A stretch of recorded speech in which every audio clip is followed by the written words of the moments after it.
गेल्या काही वर्षापूर्वीपर्यंत केवळ ओसाड माळान समजल्या जाणाऱ्या उजळाईवाडीच्या परिसरात आज विमानाचं घड्याळाच्या काट्यावर उड्डाण होतंय। कोल्हापूर विमानतळानं गेल्या 7 वर्षात तब्बल 7.5 लाख प्रवाशांना गगनमार्गे देशभरात पोहोचवलंय। कधी लहान विमानतळ म्हणून गणले जाणारे हे विमानतळ आज देशातील महत्त्वाच्या विमानतळांपैकी एक मानलं जातंय। याच विमानतळाबाबत सांगणारं न्यूज कट्ट्याचं हे विशेष वृत्त। गेल्या 20 ते 25 वर्षांपूर्वी उजळाईवाडी माळावर चिटपाखरूही दिसत नसे। मात्र याच ठिकाणी आज कार्यरत असलेल्या कोल्हापूर विमानतळावरून गेल्या 7 वर्षात तब्बल 7,64,669 प्रवाशांनी प्रवास केलाय। 1 एप्रिल 2018 ते 31 मार्च 2025 या कालावधीत 17,618 विमानांचे टेक ऑफ आणि लँडिंग झाले। यात शेड्यूल आणि नॉन शेड्यूल दोन्ही प्रकारांचा समावेश आहे।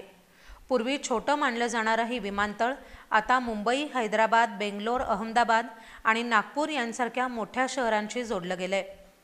कोल्हापूर, हैदराबाद आणि कोल्हापूर, बेंगलोर मार्गावर आठवड्यातून 3 दिवस अधिकची अतिरिक्त विमानसेवा सुरू करण्यात आली आहे।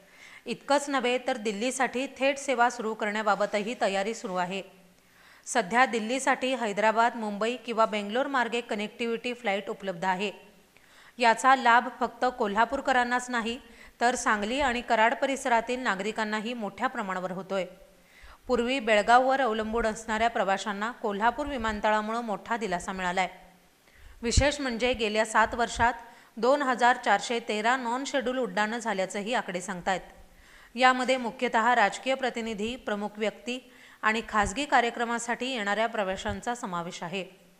7 वर्षात 7.5 लाख प्रवासी, देशभरात जोडणाऱ्या विविध सेवा आणि थेट राजधानीशी कनेक्टिव्हिटी मिळवण्याच्या दिशेनं होत असलेले प्रयत्न, कोल्हापूर विमानतळाची झेप हे निश्चितच दक्षिण महाराष्ट्राच्या प्रगतीचं नवं गगन ठरतंय।